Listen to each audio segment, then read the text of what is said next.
오늘 레위기 26장 말씀을 통해서 누구를 따를 것인가 라는 제목으로 말씀을 나누겠습니다. 오늘 레위기 26장의 말씀의 가장 마지막 구절 46절은 이것은 여호와께서 시내산에서 자기와 이스라엘 자손 사이에 모세를 통하여 세우신 규례와 법도와 율법이니라 라고 말씀합니다. 즉 하나님께서 이스라엘 백성에게 주시고자 하는 말씀이 이제 거의 마무리되는 단계에 이르렀다라는 것을 예고하시는 것입니다. 하나님의 말씀 가운데 중요한 포인트는 오늘 1절에서 3절 말씀을 보면 하나님의 백성들이 가나안 땅에 들어가서 누구의 말을 따르는지에 따라서 그 결과가 확연하게 달라진다라는 사실을 오늘 말씀을 통하여서 가르쳐주고 있습니다. 2절에서 13절까지는 이스라엘 백성들이 하나님의 말씀을 따를 때 하나님이 그들에게 내리시는 복을 기록하고 있습니다. 하지만 14절부터 43절까지는 이스라엘 백성들이 하나님의 말씀을 따르지 아니하고 우상 숭배에 빠져서 다른 신들을 섬길 때 그들이 당하는 저주를 말씀하십니다. 그리고 마지막 44절, 45절은 하나님의 백성들이 그들의 죄악으로 말미암아 저주를 당할 때에도 하나님께서는 그들의 선조들과 맺은 언약을 기억하시고 그 언약을 실행하기 위하여서 비록 고난과 또 자기의 땅에서 떠나 있는 그들의 슬픔 가운데도 하나님께서 그들을 긍휼히 여기셔서 다시금 그들에게 돌아오게 하시겠다는 말씀도 오늘 말씀을 통하여서 가르쳐주고 있습니다. 오늘 1절 말씀에 보면 너희는 자기를 위하여 우상을 만들지 말지니 조각한 것이나 주상을 세우지 말며 너희 땅에 조각한 석상을 세우고 그에게 경배하지 말라. 나는 너희 하나님 여호와임이니라 말씀합니다. 즉 그 어떤 우상도 세우지 말고 그것에 경배하지 말라라는 것이죠. 왜냐하면 하나님만이 참된 신이시고 경배를 받으시기에 합당하신 분은 오직 한 분이시기 때문입니다. 인간이 만든 우상 앞에 절하는 것은 이미 십계명을 통해서 하나님께서 금지하신 바이고 또한 하나님의 형상을 따라 만물의 영장으로 창조된 사람이 우상에게 절하고 그것을 섬기는 일은 참으로 어리석은 일인 것을 주님께서 강조하십니다. 오직 하나님의 백성들이 행해야 할 일은 2절 말씀처럼 하나님이 정하여 주신 안식일을 지키면서 늘 하나님이 삶의 중심이 되어야만 하고 하나님의 말씀이 또 삶의 또 기준이 되고 또한 하나님이 이스라엘 백성들에게 주신 성소를 통하여서 하나님을 예배하고 경배해야 된다는 사실을 일깨워주고 있습니다. 따라서 하나님의 규례와 명령을 지킬 때 하나님께서 모든 산업에 복을 주셔서 팔레스타인의 그 메마르고 건조한 그러한 땅과 기후 속에서도 하나님께서 풍성한 열매를 주시고 또 하나님께서 돌보아 주셔서 모든 곡식과 과일의 추수가 끊어지지 아니하고 계속해서 이어질 것을 약속해 주고 계십니다. 또한 그들이 타 민족들과도 평화롭게 살아갈 수 있도록 하나님께서 그들을 보호해 주시고 하나님께서 대적과 원수들을 쫓아주시고 사나운 짐승들도 제하여 주실 것을 약속하셨습니다.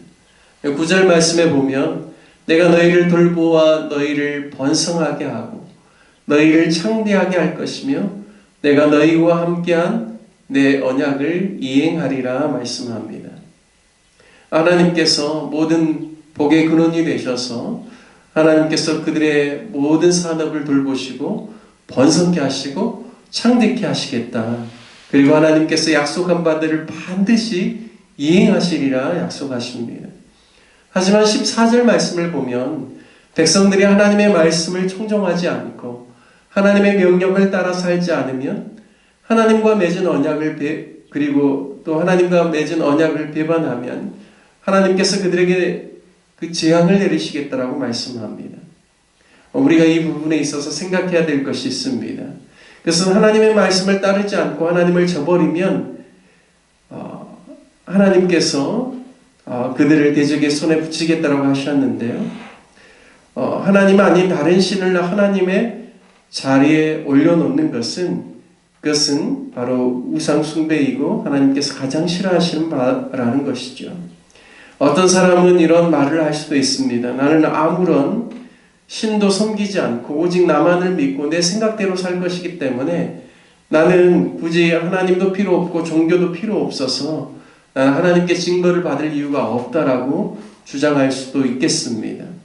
하지만 그럴싸한 것 같지만 이것은 진리에서 위배된 말입니다. 왜냐하면 인간의 본성 안에는 영혼을 사모하는 마음을 하나님께서 주셨기 때문에 종교가 없다라고 이야기한 자일지라도 그가 위기가 닥치고 삶에 여러 가지 문제들이 생기면 그의 마음의 깊은 곳 안에서 정말 하나님을 찾으려고 하는, 신을 찾으려고 하는 그런 마음들이 그 마음 안에서 발휘된다라는 것입니다.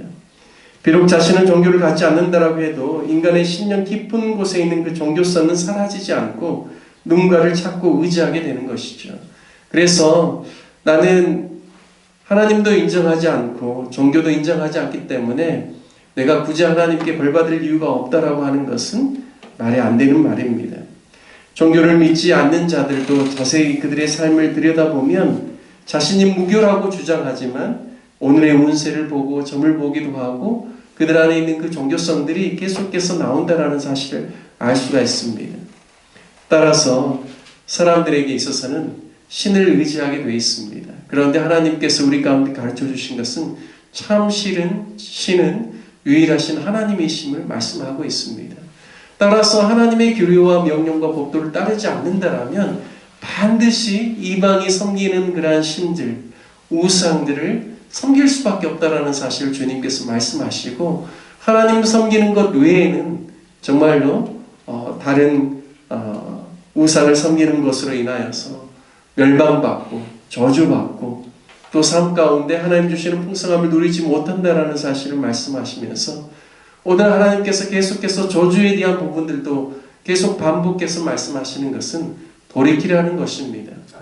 고난 가운데 역경 가운데 많은 그런 박해 가운데 너희가 있을지라도 너희의 마음을 빨리 하나님께 돌이키지 않냐면 하나님께서 더 가중되게 하시겠다. 왜냐하면 그들이 하나님께로 돌이키기를 원하시기 때문에 하나님의 백성이 하나님 백성다울 수 있는 유일한 길은 하나님의 율례와 법도와 명령 안에 의하면서 하나님을 섬길 때 하나님이 주시는 참된 그런 부유함을 누릴 수 있기 때문에 하나님께서 그와 같이 말씀하고 있습니다. 저와 여러분은 우리의 마음을 다른 헛된 우상에게 빼앗기지 아니하고 오직 하나님께만 드릴 수 있는 사람 되시기를 주님의 이름으로 축복합니다. 오직 하나님만을 섬기고 하나님만을 경배하며 하나님만을 따르는 그러한 믿음의 삶을 살아감으로 하나님께서 심히 번성케 하시고 창대케 하시고 하나님께서 우리와 함께 하심으로 말미암아 맺게 되는 풍성한 열매를 거두는 저와 여러분의 삶이 되시기를 주님의 이름으로 축복합니다. 함께 같이 말씀 적용하며 기도하기를 원합니다. 우리가 하나님을 따르지 않으면 반드시 세상을 따라가고 죄를 따라가고 정욕과 이 세상의 자랑을 따라 살 것입니다. 하지만 매일매일 하나님을 의지하고 그분의 말씀에 귀를 기울이고 그분의 말씀대로 살아가려 한다면 하나님께서 우리를 보호해 주시고 복 주시고 창대하고 번성하게 하며 우리의 영혼이 안전하도록 이끌어 주실 것입니다. 우리 함께 오직 하나님만을 따라가고 하나님의 말씀만을 따라 살아가는 귀한 삶을 살게 해달라고 기도하시기를 바랍니다. 오늘 부활주의를 위해서 기도해 주실 때 우리 교회 온 성도들이 함께 같이 주님 앞에 나와 예배 드릴 수 있기를 위해서 기도해 주시고 특별히 또 주일학교 예배, 중고등부 예배, 작년 예배에 이르기까지 온전히 하나님께 찬송과 경배로 나아가며 하나님이 기쁘게 받으실 만한 예배가 될 수 있도록 성령께서 임하여 주시고 기름 부어 주시도록 기도해 주시고 특별히 오늘은 또 당회가 있습니다.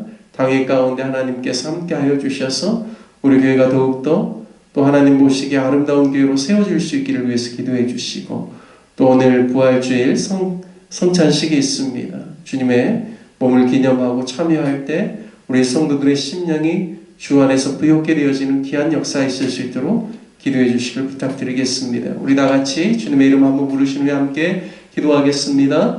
주여